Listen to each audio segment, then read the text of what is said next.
And you know, when you've got hundreds of zombies, when you have you know, a cast of what feels like thousands, but it's really a terrific ensemble cast, just like Robert and Tony and Charlie created in the comic book. You know, you don't feel like this is small. This is big, and it delivers on the dramatic level as well, which to me is the benefit of doing television. Is that at times you have to cut back in character and story. In movies and in television, you get to delve very deeply into the characters. Now, Frank, this is an adaptation, obviously. So, you know, I guess I've got to ask, how, you know, will you follow the arc of the comic book series? Are you going to take it in your own direction at all? Yes, and yes. I've always said that I think the template, the path, the breadcrumbs left by Mr. Kirkman are extremely good ones. The path is a very, very strong template. But I've also said, and Robert's been great about this, and in fact has encouraged it, to take every interesting detour we feel like taking. You know, as long as in the long term we're still following what Robert has done, I don't see why we shouldn't bring every other good idea to the table. And expand the narrative, you know, veer off the path as long as we go veer back onto it. And what that's leading to is a lot of really cool ideas that will surprise, I think, the hardcore fans of the comic who really know, like, every page of this thing. There's a lot of stuff that's going to happen they're not going to see coming, which I think is really cool. And yet, the stuff they do know will be there too. You know, if they have patience, we'll eventually catch up to what Robert's been doing. And that's kind of an exciting thing, because we're not locked slavishly into a thing that is familiar to the fan base. They'll get that, but they're going to get a lot of other stuff too. Yeah, that was very important to me, just because I know a lot of you guys read the comic, and I don't want anyone who's read the comic to be watching the show and going, oh, I know exactly what's going to come next. And I want the comic and the show to exist separately and be just as compelling and have as many surprises as possible. And thankfully, Frank and all the people in the writer's room are doing such a great job taking all the good parts of the comic and expanding them and making them better and adding new things. So I think you guys are all going to be blown away. I really do.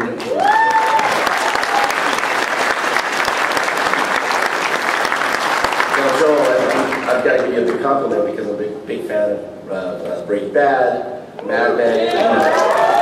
So AMC is known for the heavy programming, clearly. So how do you see Walking Dead kind of fitting into your programming line with your other shows? Well, I think it fits in first and foremost because it is phenomenal storytelling, which is what drew us to the material in the first place. The world that Robert has created and the way that he kind of paid such tremendous service to the genre and to the human drama of it all is, you know, makes it very much a quintessential AMC show. And from a programming point of view, there's another layer of, you know, that it meshes with AMC, which is that it's launching in Fear Fest, which we talked about. And that's a first for us to launch an original out of one of our existing movie platforms, which is just an incredibly exciting opportunity. So, thrilled to have it. Was there ever a, what the hell are you thinking moment? Zombies on TV? I mean, we've never seen this before. Not until right now. It hadn't occurred to me. No, what the hell were you thinking? I'll tell you. You know, I'll tell you about a good day as a network executive. It's when a piece of material like this walks into your office with Frank Darabont and Gail Ann Hurd attached to it, and they tell you that they're going to staff it up with all the people that have made such wonderful movies, and you know, it's a short, really hop from there to yes. So I'd love to say it was a tough decision, but we were hooked from the beginning. You had to say hello, Frank. So Frank, I understand you have an announcement to make about the composer of the series. Yeah, let's hear it for our new composer, Bear McCreary.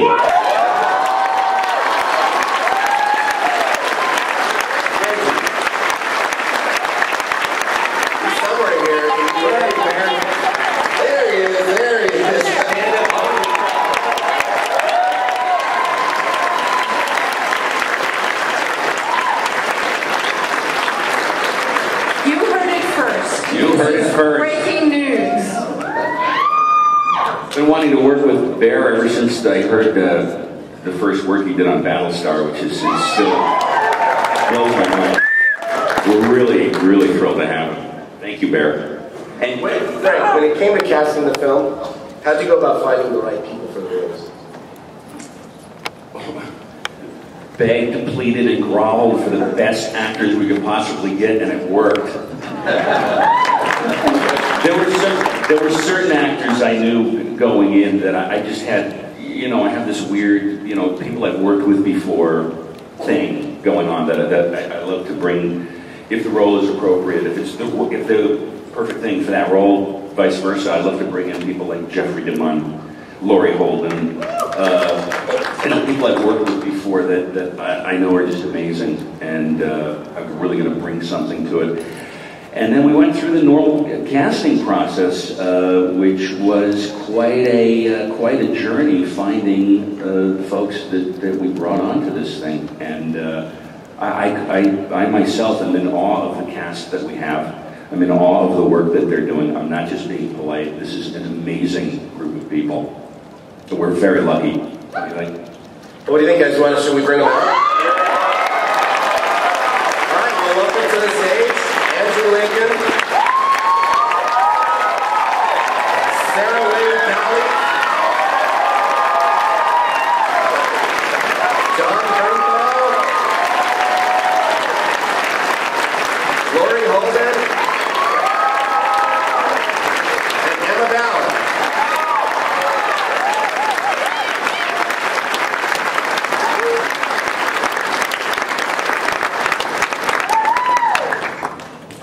Welcome to Comic-Con, guys.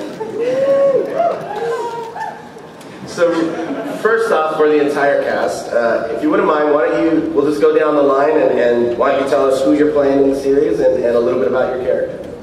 Hi, my name's Andrew Lincoln, and I play Rick Grimes. I'm the one with the funny voice, right? Yeah. Rick is, as you all know, a sheriff's deputy, and he works in a rural district of Georgia. He's married to Laurie, and he has a son called Carl. He's a decent, honourable man, and he gets shot and wakes up in a zombie apocalypse, as you do.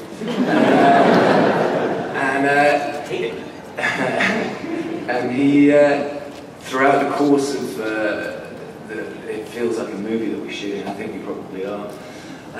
He gets eroded, and it's one of the most exciting characters to play because of that. Morally, he changes, and I'll leave it there. What's with the fake British accent? I've never heard him talk like this. So pretentious, I'm so sorry. Right, I'm not talking into a mic. Sorry about that. It begins.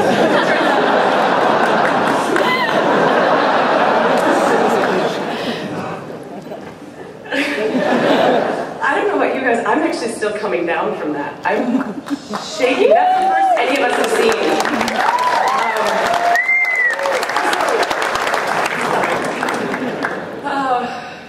I'm breathing deeply. I'm Sarah Wayne Cowley, and I play Laura Grimes. It's that amazing, I gotta tell you. Laurie is Rick's wife and Carl's mom, and those are probably the two most significant things that she would say about herself. And I think she's a woman who, as these two work to protect the bodies of the survivors, I think she's trying to protect their humanity, if that's not too silly to say.